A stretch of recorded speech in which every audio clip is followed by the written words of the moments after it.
My name is Jasmine Carter, 36 years old. While I was in Dubai finalizing a $750 million merger, my parents sent me a text message. They had fraudulently sold my lakefront estate to pay off my brother's $600,000 drug debt. You're always traveling anyway, so what's the big deal? The message read. I didn't waste time arguing. I immediately contacted my attorney and filed a police report for grand theft against Kenneth and Patricia Carter, my own parents. They thought they had dumped my $2 million property for $600,000. What they didn't know was that the buyer was actually me.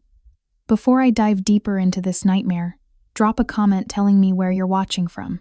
Hit that like and subscribe if you've ever learned the hard way that blood doesn't always mean loyalty.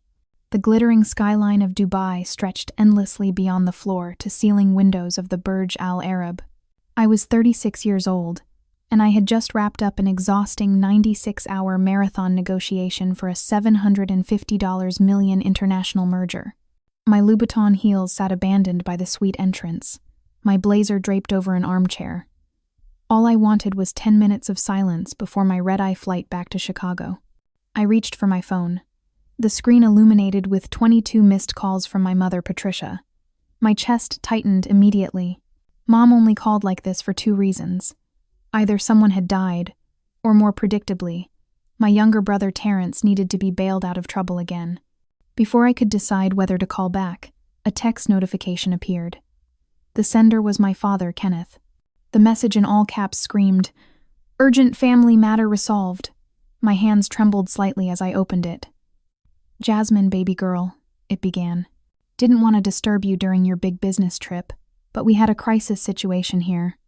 I kept reading, my blood turning to ice with each word. "Your brother Terrence got himself into deep trouble this time. He owed $600,000 to some extremely dangerous people, dealers who were threatening the whole family. Your mother and I were terrified for our lives." I scrolled down, anticipating the usual desperate plea for money. But what came next felt like a punch to my gut. "We had to move quickly. I took care of it. We sold your lakefront estate in Michigan to settle the debt." I read the sentence 3 times. "Sold my estate. The estate my grandmother Loretta left me. We knew you'd understand," the text continued. "You're making all that corporate money now, and you barely visit that place anyway. This is what family means. We protect each other. See you when you're back home. Love, Dad." I couldn't process it. They sold my house without permission. Just sold it like it was theirs to take. As I stared at the screen in disbelief, another notification popped up. A Snapchat from Terrence.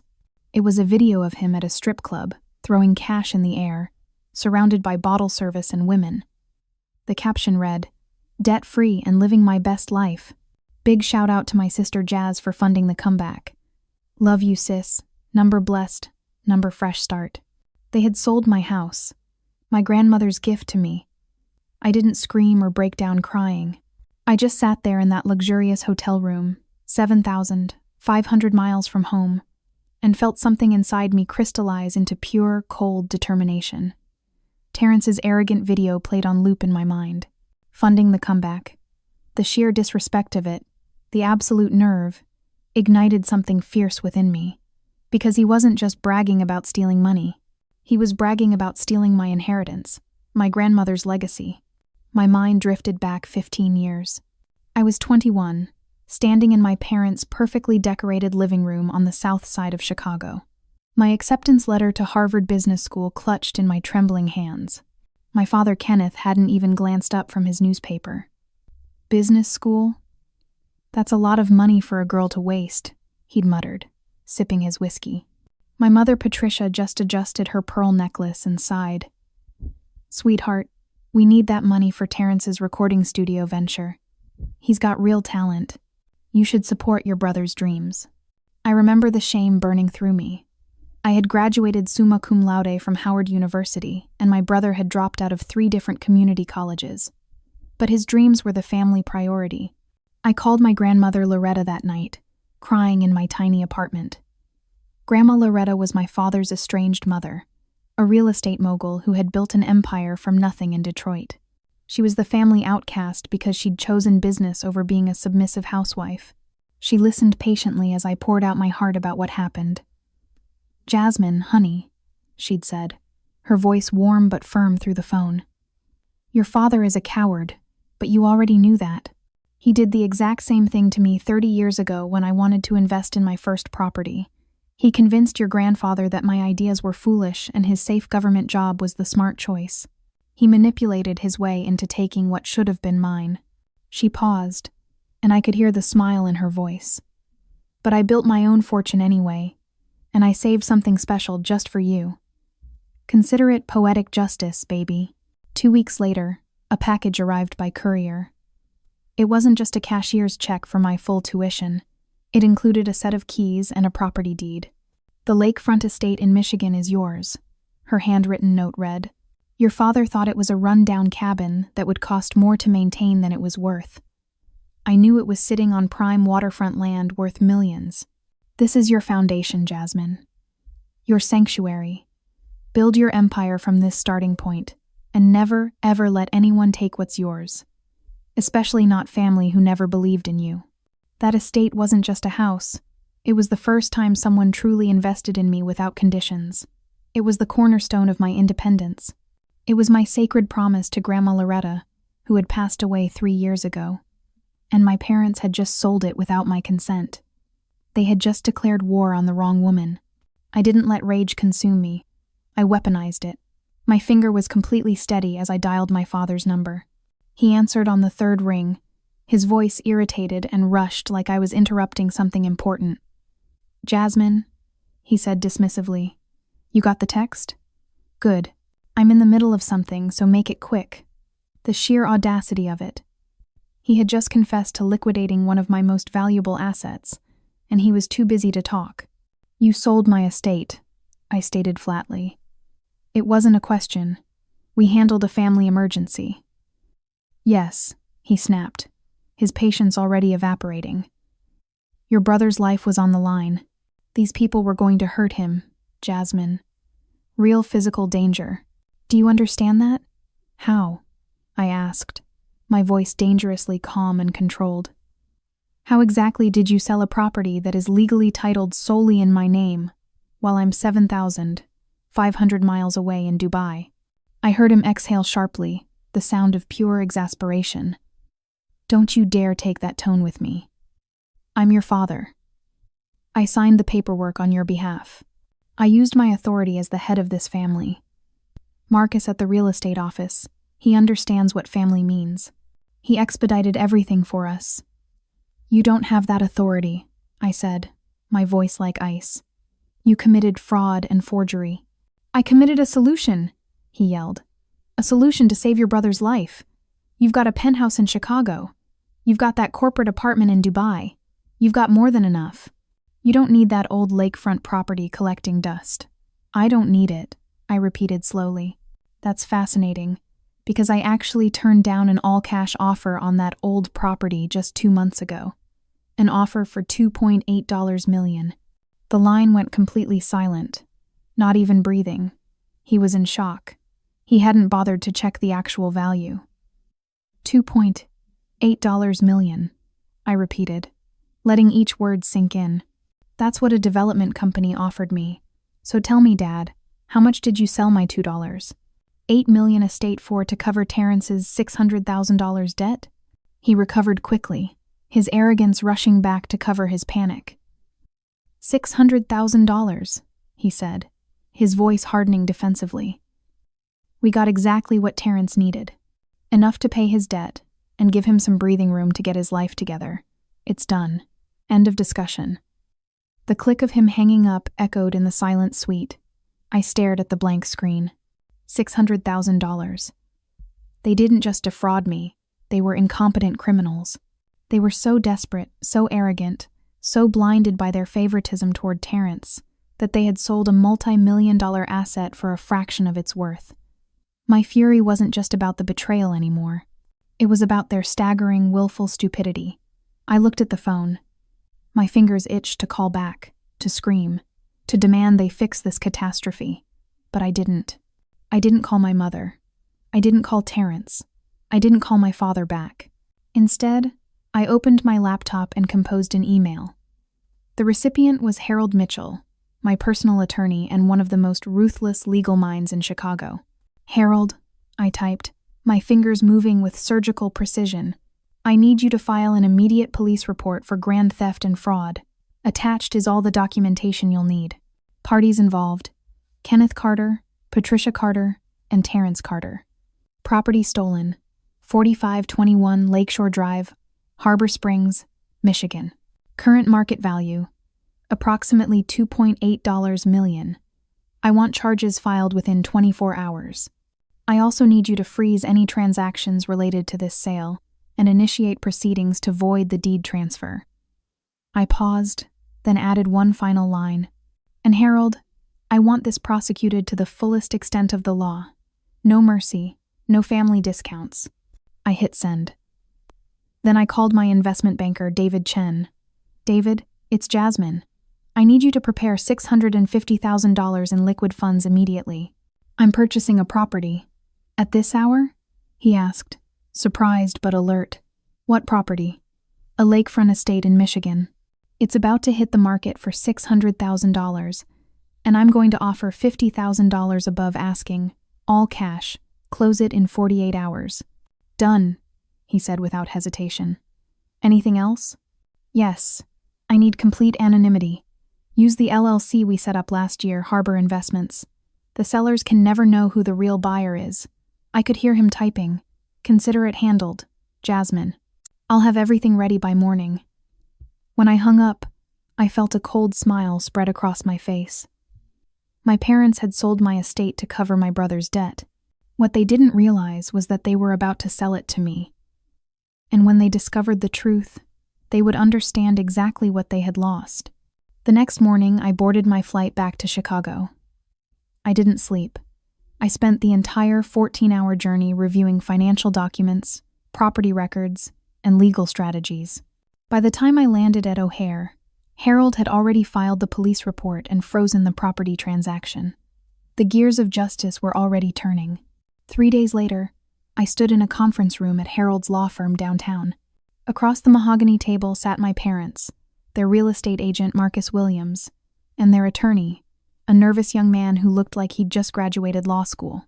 My father, Kenneth, looked angry and defiant. My mother, Patricia, looked worried and pale. Marcus looked like he wanted to disappear. "Let me make sure I understand this correctly," Harold began, his voice calm and devastating. "You forged your daughter's signature on property documents, fraudulently transferred a deed, and sold real estate that you had absolutely no legal right to sell. Is that accurate? We're her parents." Patricia burst out. "We did what was necessary to protect our son." "You committed multiple felonies," Harold replied coldly. "Grand theft, fraud, forgery, and possibly conspiracy. The property has been valued at $2.8 million. You sold it for $600,000. That's a $2.2 million loss that you had no authority to impose on my client." My father slammed his hand on the table. "This is ridiculous. Jasmine, tell them. Tell them you're not really going to prosecute your own parents." I looked at him directly, my expression completely neutral. "I'm not only going to prosecute you. I'm going to make sure everyone knows exactly what you did. Every family member, every friend, every person at your church. Everyone will know that you stole from your daughter to enable your son's drug habit." Patricia started crying. "Jasmine, please. We're family. Family forgives. Family respects boundaries," I replied, my voice sharp as a blade. "Family doesn't commit crimes against each other. You made your choice when you decided my property was yours to take. Now you live with the consequences." The meeting ended with Harold outlining the charges. My parents faced up to 10 years in prison. Their attorney looked defeated before we even started. As we left the conference room, my father grabbed my arm. "You're really going to do this? Send your own parents to prison?" I pulled my arm away. "You really sold my grandmother's gift to me to pay for Terrence's debts. We all make choices, Dad. These are yours." I walked away without looking back. 2 weeks later, the real bombshell dropped. Harold called me at my office, and I could hear the satisfaction in his voice. "Jasmine, you're going to want to sit down for this.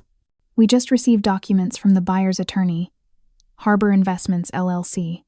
And?" I asked, even though I already knew. "The sale went through. The property officially closed this morning. And since you're the sole owner of Harbor Investments, congratulations. You just bought your own estate back for $650,000. But here's the truly beautiful part, Harold continued. Your parents never disclosed that they were selling stolen property. That means when this comes out in court, and it will, they'll also be facing charges for real estate fraud against the buyer. Even though the buyer is you. I smiled. What happens now? Now we watch them panic when they realize what they've done. It took exactly 6 hours. My phone started ringing at 11 p.m. It was my father. I let it go to voicemail. He called 17 more times. Finally, I listened to one of the messages. His voice was panicked, desperate, nothing like the arrogant man from the conference room. Jasmine, we need to talk. Please. The buyer is demanding we return the money because we didn't have legal ownership. We don't have the money anymore. We paid Terrence's debt. We don't have it. Please, you have to help us. Please. I deleted the message. Then I blocked his number. 3 days later, my mother showed up at my office building. Security called me before allowing her up. Let her wait in the lobby, I told them. I made her wait for 2 hours. When I finally came down, she looked exhausted and broken. Jasmine, please, she begged. We made a mistake. We know that now. But we're going to lose everything. The house, our savings, everything.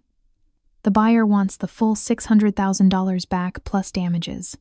That sounds like a serious problem, I said, my voice emotionless.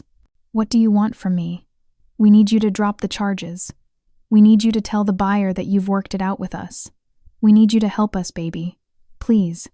I looked at this woman who gave birth to me, who raised me, who had just tried to steal millions from me to help my brother, and I felt nothing but cold clarity. No, I said simply. You don't get to steal from me and then demand I save you from the consequences. You made your choice. Now you live with it. You're really going to let us lose everything? She whispered. You already lost everything when you decided to betray me, I replied. The only difference is now you're facing the consequences. I turned and walked back into my building, leaving her standing there in the lobby. The legal proceedings moved forward like a machine. My parents tried everything. They hired a better attorney who argued family emergency and duress. It didn't matter. The evidence was overwhelming. Forged signatures, fraudulent documents, stolen property. The prosecutor's case was airtight. Terrence wasn't charged initially because he hadn't directly participated in the fraud. But that would change soon. 6 weeks after the property closed, I received a visitor at my office. My executive assistant buzzed me. Miss Carter, there's a Detective Rodriguez here to see you. He says it's about your case. Send him in, I said, intrigued. Detective Rodriguez was a stocky man in his 50s with sharp, intelligent eyes. He sat down across from my desk and pulled out a notepad. Miss Carter, I'm working on your parents' case, and I need to ask you some questions about your brother, Terrence. What about him? I asked carefully. We've been investigating the so-called debt he owed, the $600,000 to dangerous people. We can't find any evidence it existed. I sat forward. Explain. We've talked to known dealers in the area. We've checked with our narcotics division. Nobody knows anything about a $600,000 debt. More importantly, your brother Terrence has been seen spending large amounts of cash over the past month. New car, jewelry, trips to Las Vegas, bottle service at clubs. He's living like he won the lottery. My hands clenched. Are you saying the debt was fake? I'm saying the debt might have been significantly exaggerated, or possibly fabricated entirely, Detective Rodriguez said carefully. It's possible your brother convinced your parents there was a debt to justify the sale, then kept a significant portion of the money for himself. The rage that flooded through me was white-hot. He lied about the debt to steal my property? That's what we're investigating. If we can prove it, he'll be charged with conspiracy to commit fraud and theft. But we need your cooperation. You have it, I said immediately. Whatever you need. Detective Rodriguez smiled grimly. I was hoping you'd say that, because we're going to need you to help us set up a sting operation. 2 weeks later, I sat in an unmarked surveillance van parked outside a sports bar in downtown Chicago. Inside, Terrence was meeting with an undercover detective posing as an investor. The detective, known as Marcus for this operation, had reached out to Terrence claiming to be interested in funding his music career. Terrence, always eager for easy money, had jumped at the opportunity. Through the hidden cameras and microphones, I watched my brother charm and schmooze. He was good at it, I had to admit. Charismatic, funny, likable. Everything I wasn't when I was focused on building my career. "So, tell me, T," the undercover detective said casually. "How'd you get the seed money for your last project?" "Most independent artists struggle with funding." Terrence grinned, that cocky smile I'd seen in his Snapchat video. "Man, I got lucky. Family came through big time. My sister's loaded, right? CEO type. And I convinced my parents that I was in some deep trouble, owed money to some bad people. They freaked out and sold this property she had. Got $600,000, the detective whistled. Damn, that's some family loyalty. The best part? Terrence leaned in, his voice dropping. The debt was only like $50,000. I kept the rest. My parents don't even know. They think they saved my life. Meanwhile, I'm out here building my empire. My hands were shaking as I listened. He had used our parents. He had manipulated them into stealing from me, and he was bragging about it to a stranger. Detective Rodriguez looked at me. "We have enough. We can arrest him now." "Wait," I said. "Let him keep talking." Terrence continued, emboldened by what he thought was a sympathetic audience. "My sister? She's so caught up in her corporate world, she probably doesn't even care. She's got millions. What's $600,000 to her? But to me, man, that's life-changing money." The detective pushed a little. "What about your parents? They're not going to figure it out?" Terrence laughed. "They're too scared to ask questions. They think I'm staying clean, going straight. They believe whatever I tell them. Always have." "Now," I said to Detective Rodriguez, "arrest him now." Through the camera, I watched as 2 officers entered the bar. Terrence's face went from confident to confused, to terrified in about 3 seconds flat. "Terrence Carter, you're under arrest for conspiracy to commit fraud, grand theft, and wire fraud." As they handcuffed him, I saw his eyes darting around, looking for an escape that didn't exist. In the surveillance van, I felt a cold sense of satisfaction. He had underestimated me. They all had. A week later, I stood in the courthouse hallway. My parents' trial was set to begin in an hour. Terrence had been arraigned separately and was being held on $200,000 bail that no one could afford to post. My mother's attorney approached me one last time. "Miss Carter, my clients are willing to plead guilty to all charges in exchange for your recommendation of leniency to the judge. They're begging you. They're going to lose their house, their savings, everything." I looked past him to where my parents sat on a bench. My father had his head in his hands. My mother was crying quietly. They looked broken. "Good. Tell them I have a counteroffer," I said. "They plead guilty. They provide full testimony against Terrence, and they sign over the deed to their house to cover the restitution they owe me." The attorney blinked. "Their house? That's their only asset." "They stole my asset," I replied calmly. "Now I'm taking theirs. That's the deal. Take it or leave it." He returned to my parents. I watched as he explained. My father looked up at me with pure hatred in his eyes. My mother just looked defeated. After 10 minutes of desperate conversation, the attorney came back. "They'll take the deal." "Good," I said. "I'll have my attorney draw up the paperwork." The trial was quick after that. My parents pleaded guilty. They testified against Terrence, confirming that he had exaggerated the debt and kept most of the money. The judge was not sympathetic. Kenneth Carter, 5 years in federal prison. Patricia Carter, 3 years in federal prison. Terrence Carter, 7 years in federal prison plus full restitution. When the sentences were handed down, my mother sobbed. My father stared straight ahead. His jaw clenched. Terrence looked at me with something like disbelief, like he couldn't comprehend that his sister had actually destroyed his life. I stood up and walked out of the courtroom without a word. Outside in the hallway, Harold was waiting with a satisfied smile. "Your parents' house deed will be transferred to you within 30 days. You'll own both properties free and clear." "Good," I said. What about the restitution from Terrence? He doesn't have any assets, but his wages will be garnished for the rest of his life until he pays you back the full amount plus interest. Essentially, he'll never financially recover. I nodded. It wasn't about the money anymore. It was about the principle. They had tried to take everything from me. Now they had nothing. That night, I drove out to Harbor Springs, Michigan. I stood on the deck of my lakefront estate, the property my grandmother had given me, the property my parents had tried to steal, the property I had bought back with my own money. The moon reflected off the water like liquid silver. I thought about Grandma Loretta. I thought about her note. Never let anyone take what's yours, especially not family who never believed in you. I had honored that promise. But victory felt hollow. I had won, but what had I really gained? My family was in prison. My brother's life was destroyed. My parents had lost everything. And I was standing alone on a deck overlooking a beautiful lake, with no one to share it with. My phone buzzed, a text from an unknown number. I almost didn't open it, but curiosity won out. Jasmine, this is Aisha. We met at the Howard alumni event last year. I heard about what happened with your family. I'm so sorry. If you ever want to talk, I'm here. No judgment, just coffee and conversation. I stared at the message for a long time. Aisha Thompson. I remembered her. Brilliant, kind, funny. We'd talked for hours at that event about business, life, and family struggles. She'd shared her own story about cutting off toxic family members. At the time, I couldn't imagine doing the same. Now I understood completely.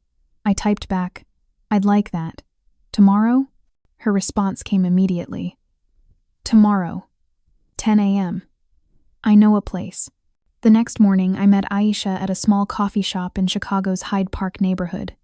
She was exactly as I remembered. Warm, genuine, present. We talked for 3 hours. I told her everything. The fraud, the trial, the sentences, the emptiness I felt now that it was over. She listened without interrupting, without judging, without trying to fix anything. When I finally finished, she reached across the table and took my hand. "Jasmine, what you did took incredible courage. You set boundaries. You held people accountable.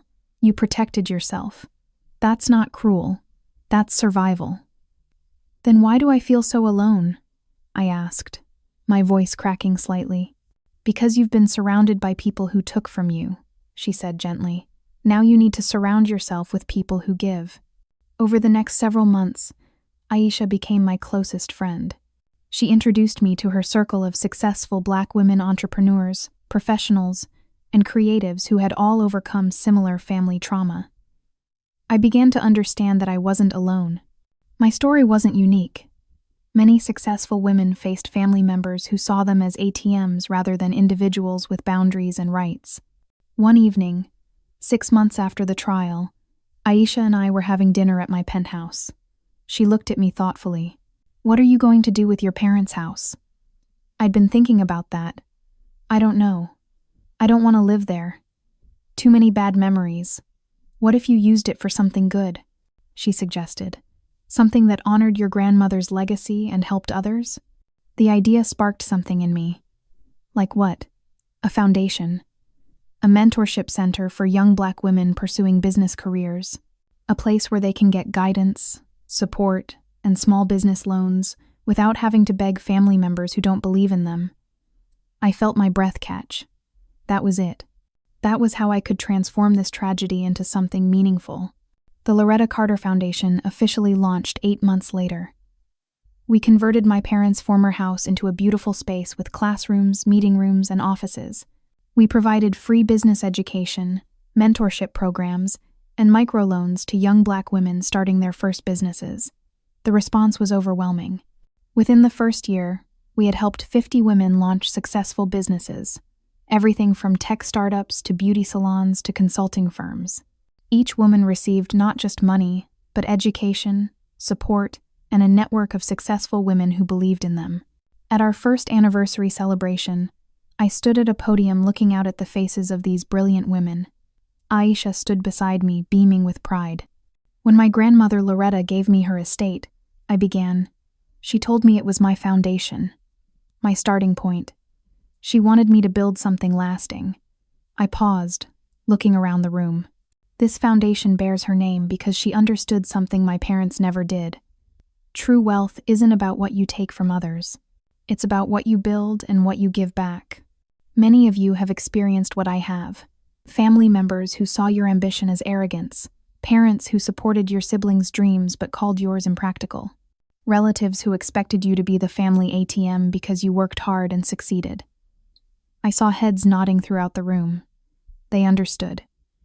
You are not obligated to set yourself on fire to keep others warm. You are not selfish for having boundaries. You are not cruel for expecting respect. The applause was thunderous. After the speeches, I mingled with the women. One young woman named Zara approached me.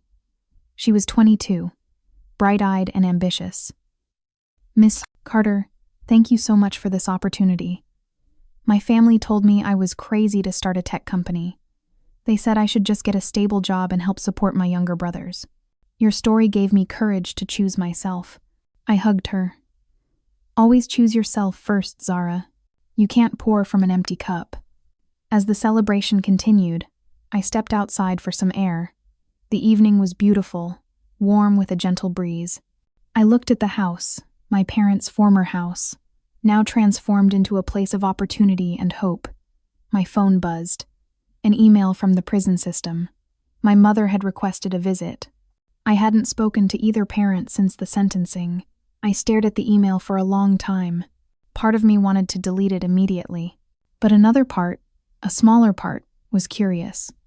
What could she possibly have to say? I forwarded the email to Harold. "What do you think?" I asked. He called me back within minutes. "That's your decision, Jasmine. But if you do go, take someone with you. Don't go alone." I thought about it for 2 days. Finally, I replied to the prison system. "I'll visit once. One time only." 3 weeks later, Aisha and I drove to the women's federal prison where my mother was serving her sentence. The facility was cold and institutional. We waited in a sterile visiting room until my mother was brought in. Patricia Carter looked like she'd aged 20 years in the past 18 months. Her hair was gray now, pulled back in a simple ponytail. She wore a prison uniform and no jewelry. She looked small and broken. She sat down across from me, tears already streaming down her face. "Jasmine," she whispered, "thank you for coming. I wasn't sure you would. I almost didn't," I said honestly. "What do you want, Mom?" "I want to apologize," she said, her voice shaking. "I want you to know that I understand now what we did, how wrong it was, how much we hurt you." I waited. I didn't make it easy for her. Your father and I, we always favored Terrence. We see that now. We gave him everything and expected nothing from him. And we expected everything from you and gave you nothing. She wiped her eyes with a tissue. We told ourselves we were protecting him because he was struggling. But the truth is, we enabled him. We destroyed him. And we destroyed ourselves. "Why?" I asked. The question I'd been carrying for years. Why was he always more important than me? She sobbed harder. "Because he needed us more. Because you were always so strong, so independent, so capable. We thought you didn't need us. Everyone needs their parents to believe in them," I said quietly. "I needed you to be proud of me, not resentful of my success." "We were proud," she insisted, "but we were also jealous. Jealous that you succeeded where we failed. Jealous that you didn't need us. It's ugly, and it's shameful, but it's the truth. I let that sit between us." "I forgive you," I said finally. Her head snapped up, hope blooming in her eyes. "But forgiveness doesn't mean reconciliation," I continued. "It means I'm letting go of the anger because it was poisoning me. It doesn't mean we're family again." Her face crumpled. "Please, Jasmine. I'm your mother." "You were my mother," I corrected gently but firmly. "You stopped being my mother when you chose to steal from me. Now you're just Patricia Carter, a woman serving time for fraud. Please," she begged. "When I get out, can we try? Can we rebuild?" I stood up. "I don't know, Patricia. I honestly don't know. But for now, this is goodbye." I walked out of that prison with Aisha beside me. I didn't look back. In the car, Aisha squeezed my hand. "How do you feel?" "Free," I said, surprising myself. "I feel free." The next year brought unexpected developments. Terrence sent me a letter from prison. Unlike my mother's emotional appeals, his letter was straightforward and honest. "Jasmine, I don't expect you to forgive me. I don't even expect you to read this, but I need to say it anyway. I was a selfish, manipulative, entitled person who used everyone around me. I destroyed our parents' lives. I destroyed my own life. And I tried to destroy yours.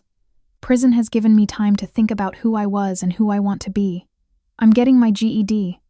I'm taking business classes. I'm learning what it actually means to work for something instead of stealing it. I know I'll be paying you back for the rest of my life. I accept that. I deserve that. But I want you to know that I'm grateful. Grateful that you held me accountable. Grateful that you didn't enable me the way everyone else did. You did what no one else in our family was willing to do. You loved me enough to let me face consequences. I don't expect a response. I just wanted you to know that I'm trying to become someone worthy of a sister like you, even if I can never have that relationship again." I read the letter 3 times. Then I put it in a drawer. I wasn't ready to respond. Maybe I never would be. But something about it felt different than my mother's desperate pleas. Terrence wasn't asking for anything. He was simply taking responsibility. 2 years after the trial, the Loretta Carter Foundation had expanded to 3 cities: Chicago, Detroit, and Atlanta. We had helped over 200 women launch businesses.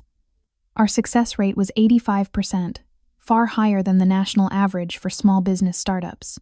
I stood in our new Atlanta location during the ribbon-cutting ceremony. The mayor was there, several city council members, and dozens of women entrepreneurs we'd helped. During my speech, I looked out at the crowd and saw a face that stopped me mid-sentence. Grandma Loretta. No, not her, but a young woman who looked so much like her it took my breath away. Same strong features, same intelligent eyes, same proud bearing. After the ceremony, I approached her. "Hi, I'm Jasmine Carter. I know who you are," she said with a warm smile. "I'm Destiny Williams. I'm here because I heard about your foundation from my aunt. I'm trying to start a real estate investment company, but my family thinks I'm crazy. They say real estate is too risky for a 2-3-year-old black woman with no connections."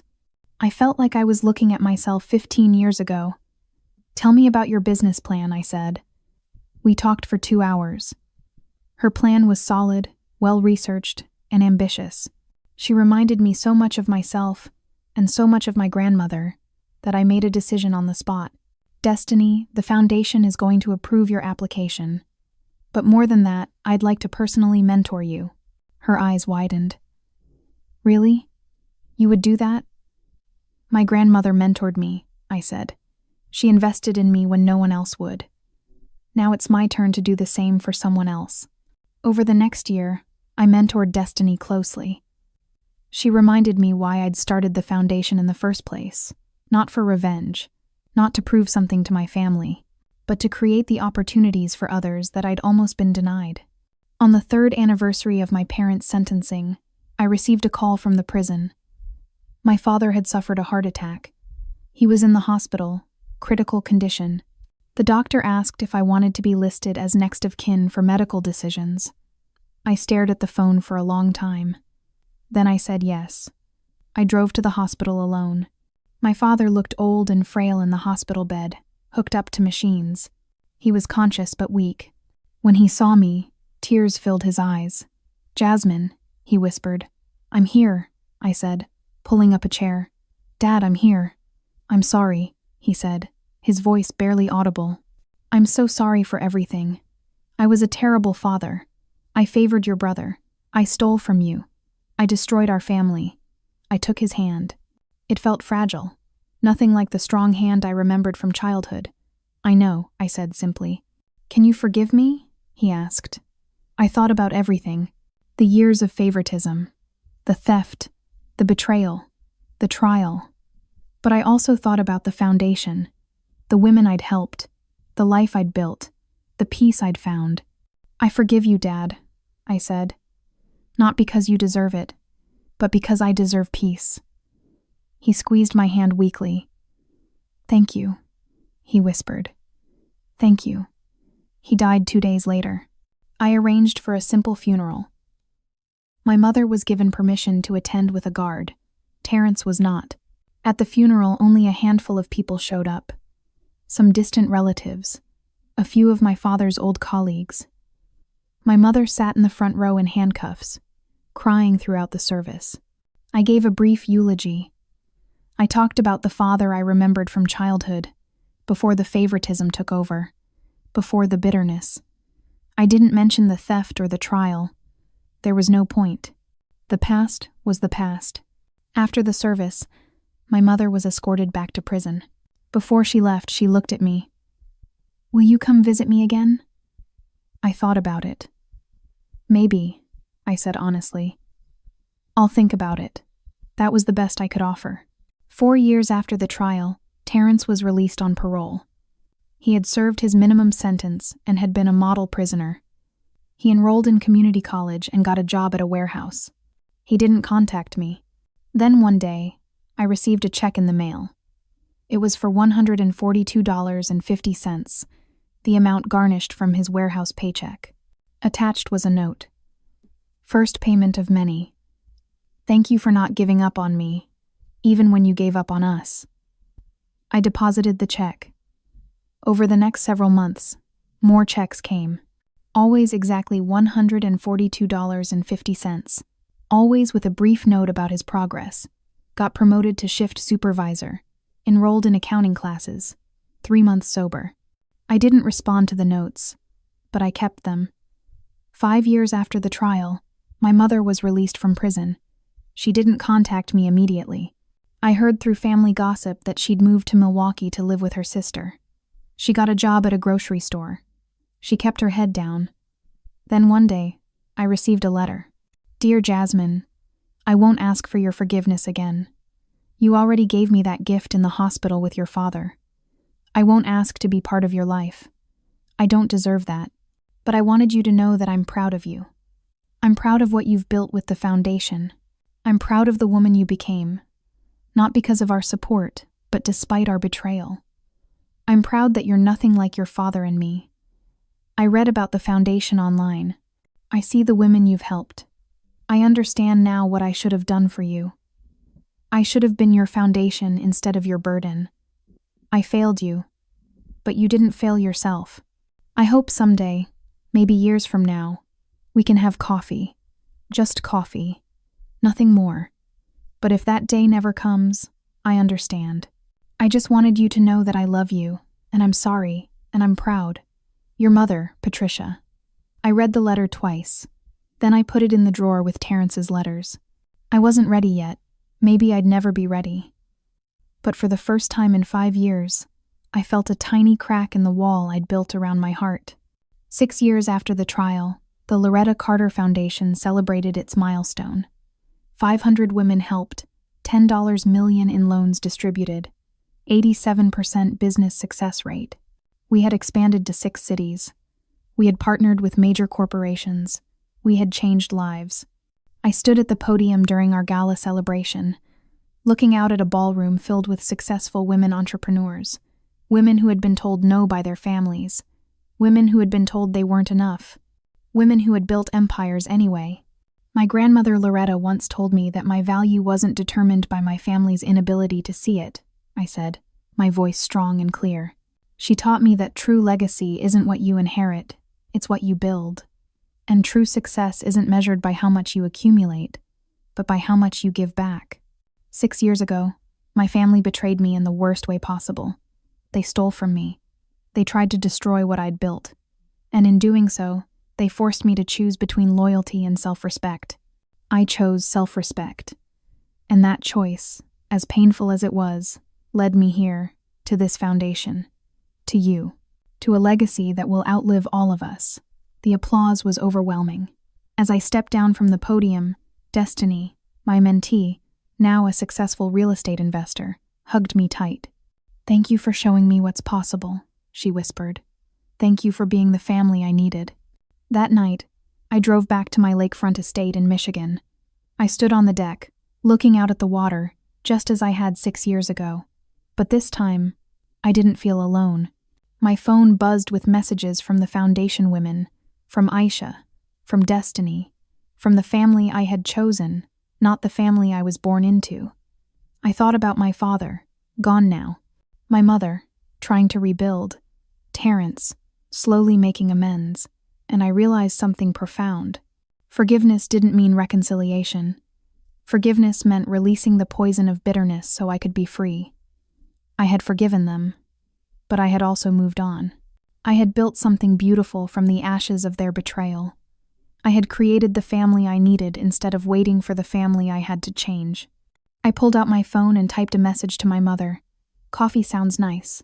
Next month when I'm in Milwaukee. Just coffee. We'll see where it goes from there. I sent the message before I could change my mind. Then I called Terrence's number, the one from his paycheck envelopes. He answered on the third ring, surprised. Jasmine? Hey, Terrence, I said. I got your checks. All of them. I'll keep sending them, he said quickly. I know I can never repay what I took, but I'll try for the rest of my life. I know you will, I said. That's not why I'm calling. I'm calling because I wanted you to know that I see your efforts. I see you trying to change, and I'm proud of you for that. He was silent for a long moment. Then, thank you. That means more than you know. Terrence, I'm not ready for us to be close again. I don't know if we ever will be, but I'm willing to stay open to the possibility. Can you accept that? Yes, he said immediately. Yes, I can accept that.